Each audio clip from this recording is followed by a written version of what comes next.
दूर रखा जा रहा है, गुलाम की तरफ घसीटा जा रहा है, गुलामगिरी की तरफ घसीटा जा रहा है, जिससे आप बड़ी मुश्किल से निकल कर आए हैं, आपको फिर ये वहीं पर गुलाम बनाना चाहते। निकम्मी सरकार क्या कर रही है, अब घर से शिक्षा वापस छीन रही है। ये चाहती है कि और बच्चे वो गुलाम हो जाए, ये गुलाम बनाना चाहती है। तो मैं तो अपने लोगों से साफ साफ कहूंगा कि गुलामगिरी छोड़ दो और शिक्षित।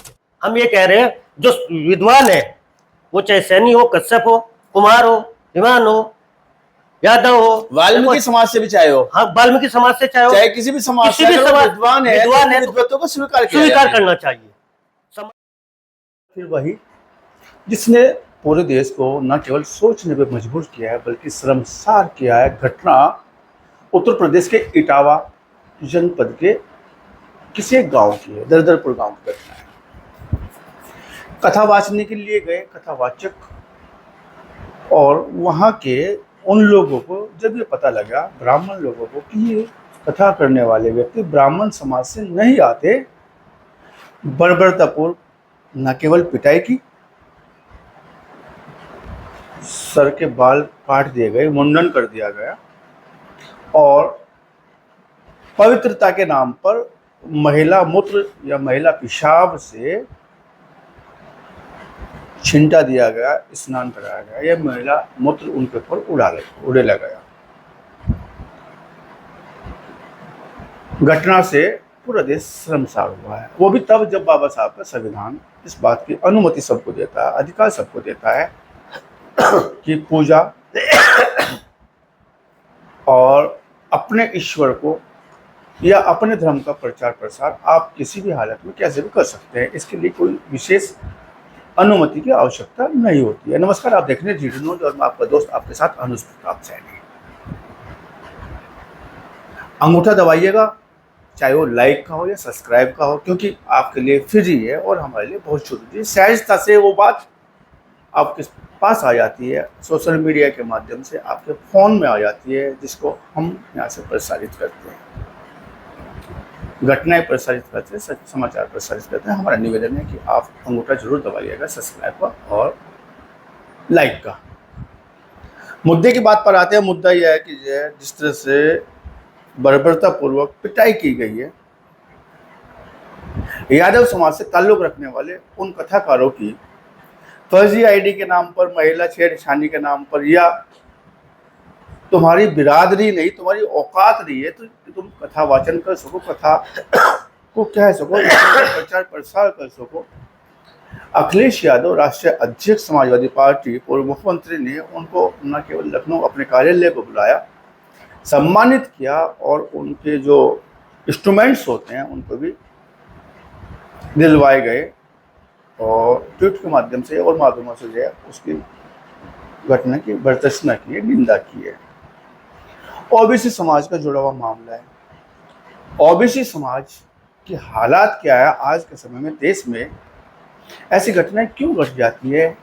लगातार ऐसी घटनाओं की पुनरावृत्ति होती है, चाहे वो घोड़े पे बैठाने वाली बात हो, दूल्हे की, ये तमाम वो बात है। बात करेंगे इस बात की, चर्चा करेंगे, विश्लेषण करेंगे। हमारे साथ में जेडी न्यूज के साथ में हाल फिलहाल में मौजूद है समाजवादी पार्टी के वरिष्ठ नेता जो ओबीसी समाज से ताल्लुक रखते हैं, संदीप सैनी जी, और पूरा इस बात की जानकारी करने का प्रयास किया जाएगा इस घटना के पीछे आखिर कारण क्या रहा है, जो अगड़े समाज के, ब्राह्मण समाज के लोगों ने बर्दशना पूर्वक जो है इस घटना को अंजाम दिया है। महिला मूत्र से उनके सर पे छिड़क दिया गया है, उनको मुंडन करा दिया गया। संदीप सैनी जी, आपके जरूर में बहुत बहुत स्वागत है। धन्यवाद जी।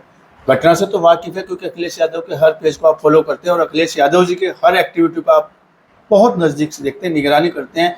जिस तरह की घटना इटावा जनपद, जो अखिलेश यादव का बाहुल्यता क्षेत्र माना जाता है, यादव समाज के वो व्यक्ति थे, मुंडन करा दिया गया, महिला मूत्र से जो उनके पवित्र के नाम पर जो पवित्रता के नाम पर उनके मुंह पे छिड़का गया, शरीर पे छिड़का गया, और पिटाई तक करा दी गई, और आरोप लगा कि महिला के साथ छेड़खानी की जा रही थी। या यादव समाज से वो लोग आते हैं, जनरल समाज से नहीं आते, या उन लोगों का अधिकार नहीं है कथा करने का, अपनी आईडी उन लोगों ने छिपा ली। पूरी घटना को कैसे देखते हैं?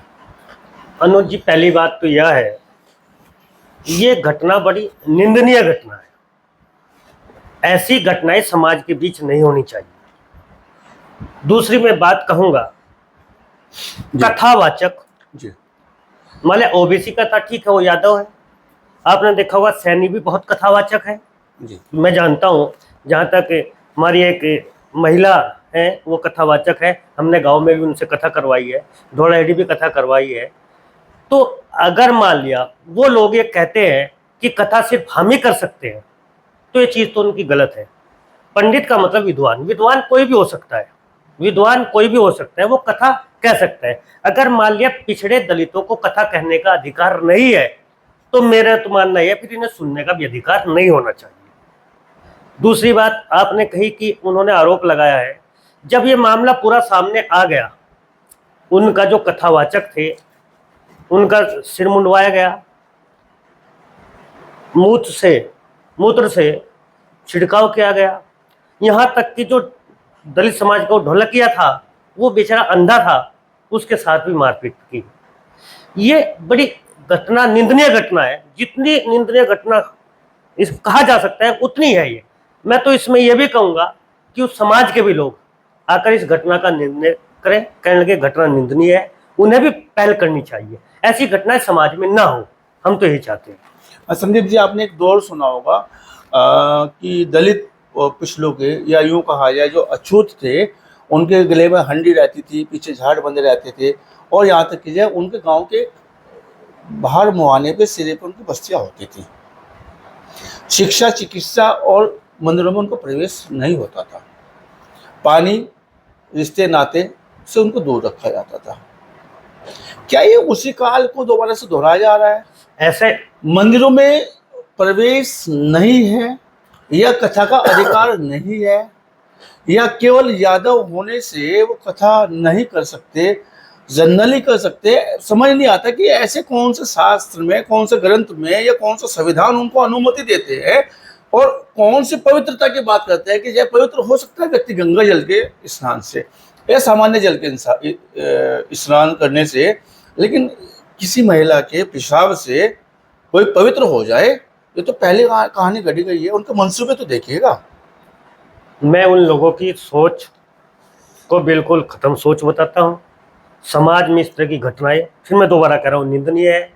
क्योंकि गंगा जल को हम सनातन धर्म के लोग पवित्र मानते हैं। आपने देखा होगा कहीं पर जब कोई मान लो शुभ कार्य करते हैं हम, तो गंगा जल से होता है, मूत्र से छिड़काव हम पहली बार देख रहे हैं।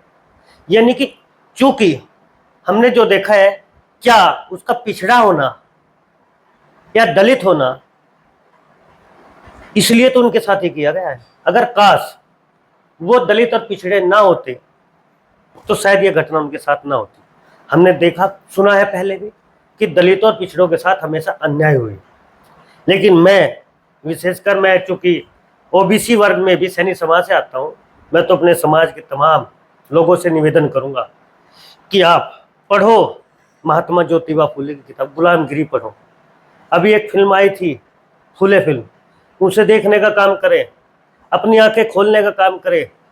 आज आपका समाज, विशेषकर ओबीसी और दलित समाज को शिक्षा से दूर रखा जा रहा है, गुलाम की तरफ घसीटा जा रहा है, गुलामगिरी की तरफ घसीटा जा रहा है, जिससे आप बड़ी मुश्किल से निकल कर आए हैं। आपको फिर ये वहीं पर गुलाम बनाना चाहते हैं, ये सोचना होगा समाज को। यहाँ पे एक सवाल भी आ रहा है, आपने शिक्षा की जिक्र किया है, ये जो जिस तरह से प्राइमरी स्कूलों को मर्ज किया जा रहा है, खत्म किया जा रहा है, दूसरे स्कूलों में जोड़ा जा रहा है, कहीं दलित, शोषित और पिछड़े वर्ग के जो बच्चे जो स्कूल में बैग लेके जाते हैं, सरकारी खाने को लेके स्कूल में जाते हैं, तमाम चीज़ें रहती है, क्योंकि हर घर में तो संपन्न तो नहीं है। प्रदेश भर में अलग अलग पोजीशन पर जाए दलित पिछड़ा व्यक्ति रहता है, उसमें कई बार ऐसा भी होता है कि कई बार खाना भी नहीं बन पाता जब स्कूल मर्ज किए जाएंगे, हालांकि विषय दूसरा है। तो क्या लगता है कि ये शिक्षा से दूर किया जा रहा है दलित समाज के बच्चों को, पिछड़े समाज के बच्चों को, शोषित समाज के बच्चों को? इसमें सरकार की ऐसी नीति है? इसमें देखो, तमाम चूंकि उम्र हमारी भी 42 से 43 साल की उम्र हो गई, लगभग जितने भी सरकारें आई है, चाहे वो कांग्रेस की सरकार रही हो, चाहे वो मान लिया बसपा की सरकार रही हो या समाजवादी की सरकार रही हो, हर सरकार ने विद्यालय खोलने का काम किया है। विद्यालय इसलिए खोलने का काम किया कि गरीबों के बच्चों को हम उनके घर तक जाकर शिक्षा देने का काम करें। वो शिक्षित होंगे, समाज शिक्षित होगा तो निश्चित तौर पर देश का विकास होगा। लेकिन मैं पहली बार ये देख रहा हूं, ये निकम्मी सरकार ये चाहती है कि वो दलित का बेटा, पिछड़े का बेटा, वो गरीब का बेटा, वो बेटी वो पढ़ने का काम ना करे। ये चाहती है कि वो गुलामगिरी करे, इसलिए वो स्कूल बंद करने का काम कर रही है। जैसे वो स्कूल बंद करेंगे, जिन बच्चों ने हमारे बेरोजगार है, बीटीसी किया हुआ, बीएड किया हुआ, तो निश्चित तौर पर वो भी ठगे जाएंगे। क्योंकि जब स्कूल ही बंद हो जाएंगे, वैकेंसियां नहीं निकलेगी, रोजगार नहीं होंगे, तो वो उनका जो बीटीसी और बीएड किया हुआ बेकार हो जाएगा। तो मैं बिल्कुल स्पष्ट कह रहा हूँ, ये निकम्मी सरकार है, ना या किसान की है, ना या व्यापारी की है, ना ये दलितों की है, ना पिछड़ों की है। अब विशेषकर रोजगार तो ये देना ही नहीं चाहती। लगता है कि जो सीधे से असर जो दलित, पिछड़े और शोषित वर्ग के जो बच्चे हैं उन पे जबरदस्त फर्क पड़ेगा, उनकी शिक्षा चिकित्सा पे जबरदस्त फर्क पड़ेगा। एक तरफ तो आंगनवाड़ी के माध्यम से घर जाके शिक्षा देने की बात कर रही है सरकारें, लेकिन यहाँ पे स्कूल मर्ज किए जा रहे हैं। तो लगता है कि कुठारा का हाथ है उनके अधिकार पे। शिक्षा और चिकित्सा पहला अधिकार है। देखो, मैं तो ये मानता हूँ, पहली तो बात, देश में चिकित्सा और शिक्षा एक समान होनी चाहिए और फ्री होनी चाहिए। जिस देश के अंदर चिकित्सा और शिक्षा फ्री है, वो देश ने तरक्की की है। लेकिन हमारे यहाँ उल्टा है। लेकिन मैं फिर भी उन पुरानी सरकारों का धन्यवाद देना चाहूंगा, उन्होंने घर तक चिकित्सा और शिक्षा पहुंचाने का काम किया। और ये निगम्मी सरकार क्या कर रही है, अब घर से शिक्षा वापस छीन रही है। ये चाहती है कि उस बच्चे वो गुलाम हो जाए, ये गुलाम बनाना चाहती है। तो मैं तो अपने लोगों से साफ साफ कहूंगा कि गुलामगिरी छोड़ दो और शिक्षित बनो। आपके अधिकार, संविधान में सब अधिकार दिए हुए हैं, आप अपनी आवाज उठाने का काम करें। लौटते हैं उसी विषय पे जिसमें से बात हो रही थी, इटावा के उस गांव के उन कथावाचकों की बात हो रही थी। उन कथावाचकों को जो सम्मान राष्ट्रीय अध्यक्ष समाजवादी पार्टी ने लखनऊ बुला के दिया है, क्या इसलिए दिया है कि वो यादव थे? क्योंकि तमाम घटनाएं होती हैं और अखिलेश जी ने बुला के उनको जो सम्मान दिया है लखनऊ में, तो उसके पीछे कहीं कारण ये तो नहीं है कि यादव परिवार से है या यादव समाज से उनका संबंध रहा है? राष्ट्रीय अध्यक्ष जी समाजवादी पार्टी के राष्ट्रीय अध्यक्ष हैं, ऐसा नहीं है। वो तमाम जो पीड़ित लोग हैं वो हमेशा उनका सम्मान करते हैं, पीड़ित की आवाज हमेशा उठाने का काम करते हैं। तमाम ऐसी घटनाएं हुई है जहां उन्होंने मुद्दे को उठाने का काम किया है। और रही ये जो अब आज का परिवेश चल रहा है, ऐसा मध्य प्रदेश में देखा होगा आपने, मंदिर में घुसने नहीं दिया। और तो और यहाँ तो राष्ट्रीय अध्यक्ष जी के साथ भी ऐसा हुआ, जिस समय राष्ट्रीय अध्यक्ष जी मुख्यमंत्री नहीं बने, हमारी सरकार नहीं आई थी 2017 में, जब उनका गृह वो भी गंगा जल से धुलवाया गया था। भैया वो गंगा जल से धुलवाया था, यहाँ पे तो महिला मूत्र से शुद्धिकरण हो रहा है। ये विनाश काले विपरीत बुद्धि, इस घटना में तो महिला मूत्र से शुद्धिकरण हो रहा है। मैं वही तो कह रहा हूँ कि विनाश काले विपरीत बुद्धि, उनमें से मैं उन लोगों को भी कहना चाहूंगा, उनमें जो पढ़े लिखे लोग हैं, जो सामाजिक लोग हैं, उस घटना की निंदा करनी। सामाजिक लोगों का जो पढ़े लिखे लोग हैं, या यूँ कहा जाए कि जो वो भगवाधारी बड़े बड़े मठाधीश बने बैठे हैं, उन्होंने बोल दिया कि उन्होंने अपनी आईडी छिपाई है, ब्राह्मण के अलावा किसी को अधिकार नहीं है, महिला के साथ छेड़खानी की गई है, उन पे कथावाच नहीं आती, वो बड़े पढ़े लिखे नहीं है, विद्वत नहीं है, इसलिए उनके साथ घटना को अंजाम देने में कोई बुराई नहीं है। तो उन लोगों के वैसे बयान आ रहे हैं। किसी एक व्यक्ति ने, उस समाज के जो अग्र समाज से वास्ता रखते हैं, किसी भी एक व्यक्ति ने जो बड़े मठाधीश हैं, उसने फ्रंट पे आके, सामने आके, सोशल मीडिया के माध्यम से, किसी भी मीडिया के माध्यम से ये नहीं कहा कि घटना गलत हुई है, घटना को अंजाम गलत दिया गया है। मेरा ये मानना है, अगर मान लिया वो ये कह रहे हैं कि आईडी छुपाई गई, कोई आईडी नहीं छुपाई गई। मैं भी वीडियो देख रहा था, वो सब कुछ उन्होंने, कोई आईडी नहीं छुपाई गई थी। और उसके बावजूद जैसे आप बता रहे हैं कि किसी भी आदमी ने आकर ये नहीं किया, ये नहीं कहा, कहने लगे घटना गलत है, और आप कह रहे हैं कि ये कह रहे हैं कि अधिकार ब्राह्मणों को ही है। तो मैं ये मानता हूं, अगर उन्हें सब कुछ अधिकार है तो फिर हमारे लोगों को कथा सुनने का भी अधिकार नहीं होना चाहिए। हमारे लोगों को खुद ही कथा सुनने नहीं जानी चाहिए। हम ये कह रहे हैं, जो विद्वान है, वो चाहे सैनी हो, कश्यप हो, कुमार हो, हिमान हो, यादव हो, वाल्मीकि समाज से भी चाहे हो, हाँ, वाल्मीकि समाज से चाहे किसी भी समाज से, विद्वान है तो विद्वत्व को स्वीकार करना चाहिए। समाज का जो निचले पायदान पे है, चौपले पायदान पे अगर कोई विद्वान है तो उसे स्वीकार करना चाहिए। इतिहास गवाह वाल्मीकि जी किस समाज से आते थे, इतिहास गवाह सबरी माता जी किस समाज से आती थी, इतिहास गवाह अगर सुदामा की दोस्ती होती थी भगवान श्री कृष्ण से, वो जात बिरादरी पूछ कर नहीं होती थी। तमाम जगह भील के साथ उन्होंने अपना व्यवहार रखा है। भगवान रामचंद्र ने एक बहुत अच्छा संदेश दिया है, केवट के साथ में जब वो नैया पार हुई है, उनसे गंगा जी से नैया पार गए, तो भी एक बहुत बड़ा संवाद वहाँ पे आता है भगवान राम का। लेकिन ये किस दौर की बात वो साबित करना चाहते हैं? क्या संविधान से देश नहीं चलेगा? ऐसे लोगों से जो पंडित पुजारी हैं, मठाधीश हैं, हर धर्मी है, ऐसे लोगों से देश चलेगा? अब आज की जो सरकारें हैं, अगर उन लोगों को संरक्षण देने का काम करेंगे तो निश्चित तौर पर मैं मानता हूं कि वो संविधान को भी खत्म करने का काम करेंगे। संविधान में सबको बराबरी का अधिकार है, सबको अपने मजहब में रहने का, सीखने का, कहने का, बोलने का सबको अधिकार है। मैं कथा के बारे में बात कर रहा हूँ, चाहे वो वाल्मीकि समाज का बच्चा हो, चाहे वो दलित समाज का बच्चा हो, ओबीसी समाज का, ओबीसी में सभी सर्व समाज के बच्चे आते हैं। वो अगर बुद्धिमान है तो मेरा ये मानना है उसे स्वीकार करना पड़ेगा आपको।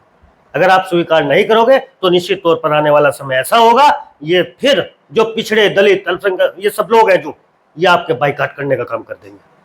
समानता का अधिकार दिया है संविधान के माध्यम से बाबा साहब भीमराव अंबेडकर साहब ने।